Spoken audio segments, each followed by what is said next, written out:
ఈ రోజు మనం ఒక స్టోరీ చెప్పుకుందామా? Close your hands. స్టోరీ అంటే ఏమి? కథ పేరు యాంట్ అండ్ ద డవ్. చీమ మరియు పావురం. Ant and the dove. అర్థమైతుందా పిల్లలు?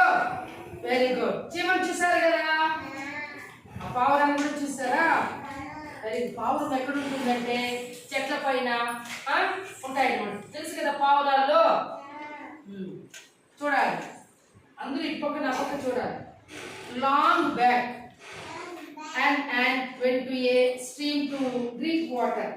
చాలా కాలం తర్వాత చీమ అర్థమైందా, నీళ్లు తాగేదానికి ఒక నది చూసారా? నదిని ఇంగ్లీష్ లో రివర్ అంటారు. ఏమంటాము? రివర్. నీళ్లు ఎక్కువ నదిలో నీళ్లు పోతా ఉంటాయి అన్నమాట. నీళ్లు తాగడానికి అంటే చీమ వచ్చిందంట.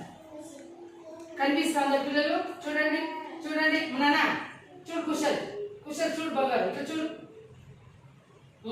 చూడాలి. చూడండి, కనిపిస్తుందా?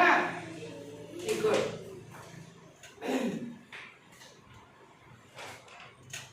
Accidentally he fell into the stream and started drowning. అంటే ఏమి?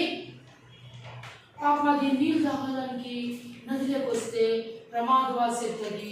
ఆ నీళ్ళల్లో మునిగిపోయింది. ఎవరు? చీమ మునిగిపోయింది.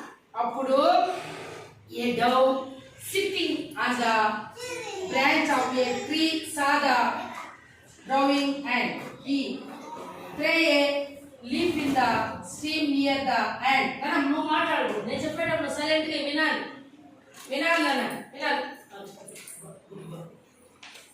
తర్వాత చెట్టు కొమ్మ పైన ఆ నది పక్కన ఒక చెట్టు ఉందంట. చెట్టుని ఇంగ్లీష్లో ఏమంటాము? ట్రీ అంటాం. ఏమంటాం నాన్న? ఏమంటాము చెట్టుని? ట్రీ. Very good. ఎప్పుడైతే ఇది నీళ్ళల్లో మునిగిపోయిందో చీమ, పైన పక్కలో మాను నిందంట. మానులో ఒక డవ్ అంటే ఎవరు? పావురం చూస్తా నిందంట. అప్పుడు చూసిన వెంటనే కూడా ఒక ఏమేసింది దానికి? ఉన్నాను. లీప్ అంటే ఏమి?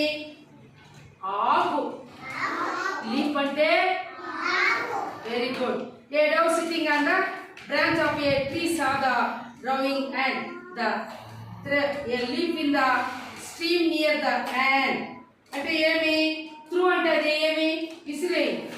మాటలో నుంచి చూస్తా ఉంది. ఎవరు? పావురం. ఒక ఆకు విసిరి అది మునిగిపోతా ఉంటే ఒక ఆకు విసిరి నీళ్ళకేసింది. ఎవరు? Dove. The ant got on the leaf and started floating. అంటే ఏమి? ఫ్లోటింగ్ అంటే తేలడం. ఫ్లోటింగ్ అంటే ఎప్పుడైతే ఆకు వేసిందో నీళ్ళకి, అప్పుడు వెంటనే ఆ చీమ ఆకు పైకి వచ్చి, చూడండి, ఆకు పైకి వచ్చి బతికిందా లేదా? చీమ ఇక్కడ ఇటు పక్క బతికింది కదా. Very good. చూపించాను.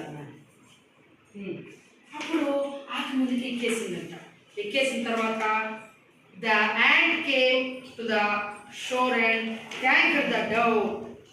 ఎప్పుడు చీమ నీళ్ళల్లో ఎప్పుడైతే పావురము ఆకేసిందో అప్పుడు అది బతికి ఆకు ద్వారా మెల్లుగా ఒడ్డుకు వచ్చి చేరిపోయిందంట. అప్పుడు కృతజ్ఞత తెలిపిందంట. ఎవరు? చీమ. పావురానికి నువ్వు చాలా సహాయం చేశావు.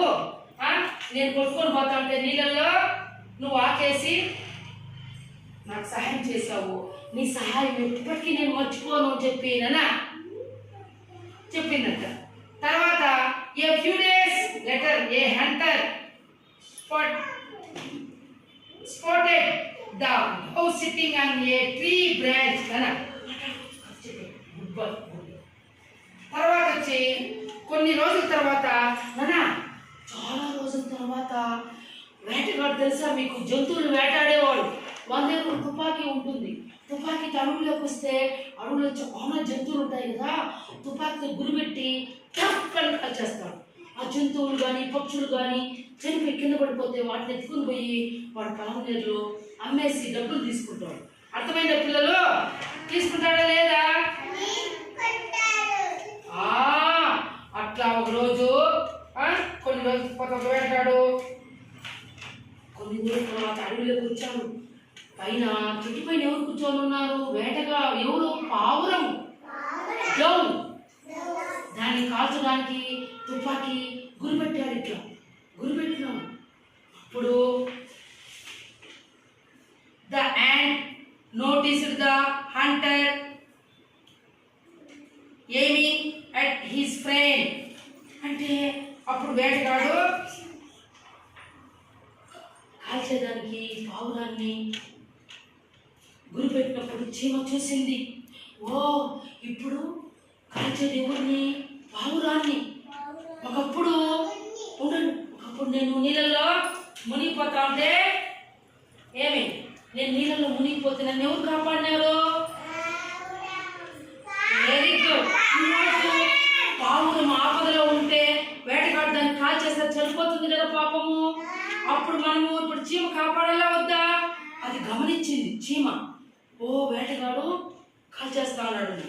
అప్పుడు వెంటనే the ant tried to warn the unaware dove, but he could not hear the ant's voice. కానీ ఈ చీమ చెప్పేదానికి ప్రయత్నం చేసిందనా కుశల్? చీమ ప్రయత్నం చేసింది. ఎవరికి? పావురానికి. వేటగాడు వచ్చినాడు, నేను కాల్చేదానికి ప్రయత్నం చేస్తున్నాడని పాపం ట్రై చేస్తే అది పావురంకి ఏమదేం పట్టించుకోలేదు. అది దాని పాట ఉండిపోయింది. అర్థమైందా? కానీ నానా just then the ant got an idea. As the hunter was about to shoot, the ant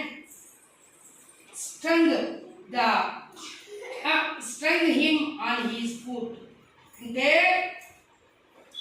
మెల్లిగా చీమ వచ్చేసింది. నానా కుశల్, చీమ దానికి వినిపించలేదు పావురానికి. చీమ మెల్లిగా వచ్చి ఆవాడు వేటగాడు గన్ను పట్టుకొని కాల్చేదానికి దాన్ని కరెక్ట్గా పావురాన్ని తిప్పడానికి ఇంకా గన్ను ఇట్లా ఇది అది తానే పట్టని దానికి కాలిపోతుంది అనమాట. అప్పుడు వెంటనే చీమ పరిగెత్తి వచ్చి వేటగాని కాళ్ళు కుట్టేసింది అనమాట. తెలుసా పిల్లలు? చూడండి, కుట్టింది. ఎవరు? చీమ కుట్టిందా లేదా? కుట్టింది కదా. తర్వాత వచ్చి the hunter cried in pain and missed the shot. ఎప్పుడైతే చీమ వచ్చి ఎప్పుడైతే ఈ వేటగాని కాలు బట్టిట్లా చీమ కుట్టేసిందో అప్పుడు వాడి కాలు దాని పావురాన్ని కాల్చడానికి ఇట్లా పట్టుకున్నాడు కదా బట్టలు అదమడానికి. ఎప్పుడైతే ఈ కాలు కొరికేసిందో చీమ మిస్ అయిపోయింది. వాడి కాలు మిస్ అయిపోయి గురి తప్పైపోయింది. అప్పుడు అబ్బా అబ్బా అబ్బా అబ్బా అనేసి చీమ కరుస్తాను అనుకుని నొప్పి కదా, చీమ వచ్చేసింది అంటారు కదా. అట్లా వాడు అబ్బా అనే అనుకుంటా ఆ తుపాకీ కింద పడిపోయింది. పడిపోతానే the hunter cried in pain and missed the shot. అంటే వాళ్ళకి నొప్పితో వాడు దాన్ని వదిలేసినాడు. The noise of the gun alerted the dove and he flew away. తుపాకీ శబ్దంతో ఎప్పుడైతే తుపాకీ కింద పడిపోయి శబ్దం వచ్చిందో అప్పుడు ఎవరున్నారు మాంట్లో? ఎవరున్నారు నాన్న? ఎప్పుడైతే కాలు వీళ్ళు తగ్గుతాడో కుట్టేసింది చీమ అబ్బా అనేసి తుపాకీ పేలిపోయింది. అప్పుడు పావురం పైన మాంట్లో నుంచి ఇదేమరా తుపాకీ సౌండ్ వస్తుంది అని చెప్పి ఇట్లా చూస్తే వేటగాడు అంచేత తుపాకీ కింద పడిపోయింది, పేలిపోయింది. వెంటనే అది అప్రమత్తమైపోయి పుర్రని ఎగిరిపోయింది. ఎవరు నాన్న? Dove. The dove thanked the ant for saving his life. Both friends lived happily ever after in the forest. అవి ఎప్పుడైతే పావురాన్ని చీమ కాపాడిందో అప్పటి నుంచి కూడా రెండు కూడా ఏమే పావులు దీనికి కృతజ్ఞతలు తెలిపింది. ఎవరికి? చీమకి. నేను ఆపదలో ఉన్నప్పుడు నన్ను నువ్వు ఆ యొక్క ఎవరు హంటర్ అంటే ఎవరు? వేటగాడు. వేటగాడు. వేటగాడి నుంచి నన్ను కాపాడినావు, లేకపోతే నా ప్రాణం ఈరోజు వెళ్ళిపోయిను, నీ వల్ల నేను బతికినాను అని చెప్పి కృతజ్ఞతలు థ్యాంక్స్ అని చెప్పింది. తర్వాత వచ్చి కాబట్టి అవి రెండు కూడా స్నేహంగా ఉన్నాయి. చూడండి, మోరల్ అంటే ఏమి పిల్లలు? మోరల్ అంటే if you do good, good will come back to you. అంటే ఏమి? మీరు మంచి చేస్తే ఆ మంచి మిమ్మల్ని ఎప్పటికైనా కాపాడుతుంది. అర్థమైందా పిల్లలు? మీరు మంచి చేస్తే ఆ మంచి మిమ్మల్ని ఎప్పుడైనా కాపాడుతుంది. కాబట్టి మనం కూడా మంచి చేయాలి, చెడ్డ చేయకూడదు ఎవరికి. అర్థమైందా? ఎవరైనా మీరు తినేకి ఇచ్చినా ఇవ్వకపోయినా మీరు ఇవ్వాలి, అంతేగాని వాడు ఇవ్వలేదని చెప్పి వాడిని బట్టి గిల్లేయడము అట్లా చేయకూడదు. అర్థమైందా? మంచి చేయాలి ఎవరికైనా, మనం చెడ్డ ఎప్పుడు చేయకూడదు. అర్థమైందా పిల్లలు? బాగుంది కదా? Very good.